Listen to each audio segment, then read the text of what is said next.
Hello. Welcome to my channel, my dear friends. My name is Avilash and I'm a trader next door. In this video, I'll be analyzing the chart of GBPUSD. So if you're watching my videos for the first time, you can subscribe to my channel for regular market analysis. So let's get started. So this is a 4-hour chart of GBPUSD and we saw a big drop on the chart of Euro USD, GBPUSD. And the reason is Euro sterling dipped as investors assess rate outlook.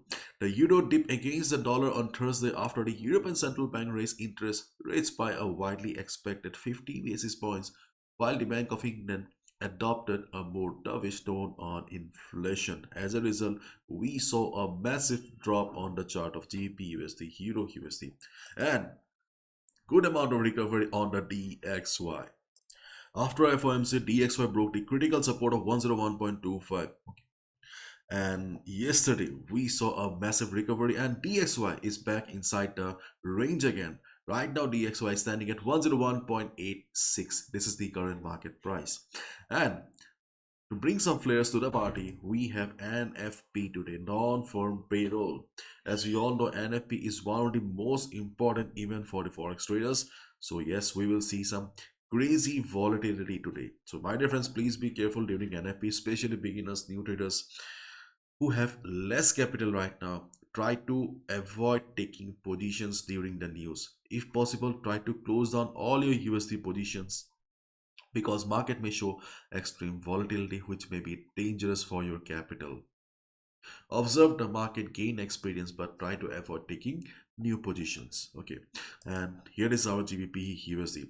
As you can see that today my chart is very clean because one thing we must understand that the direction of the market is mostly determined by the fundamentals, and we as retail traders are stuck with technicals because we cannot change the fundamental factors. We do not have that kind of capacity, and we do not have that kind of money also that we can change the direction of the market. So as a result, we as retail traders have some limitations.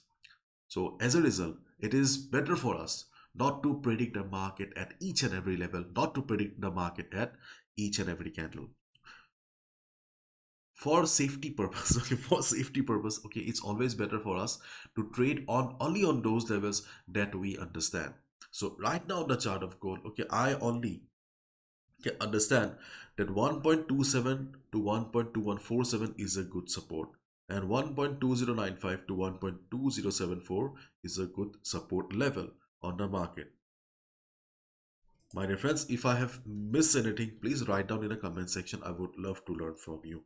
Okay.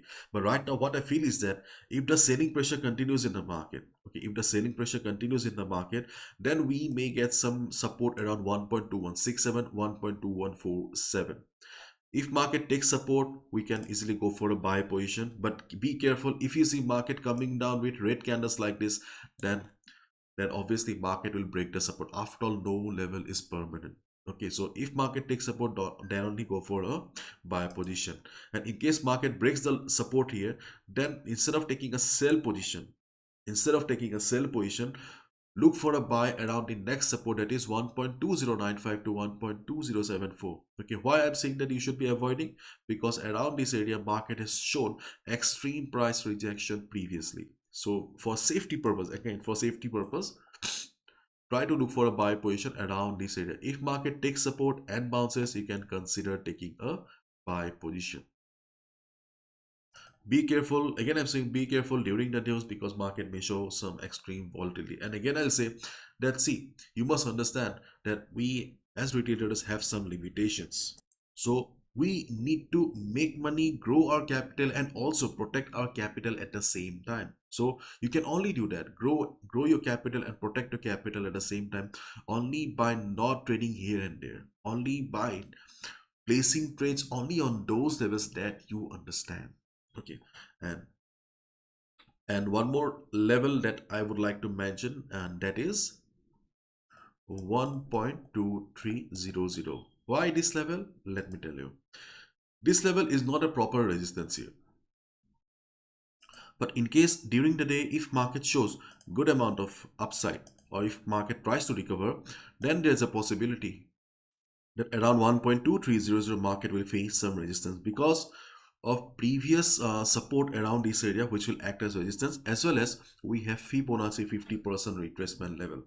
Fibonacci 50 is a good level on, especially on GBP USD. So I think in market, if tries to recover, market may face some um, selling pressure, and if it reverses we can go for sell opportunity as well.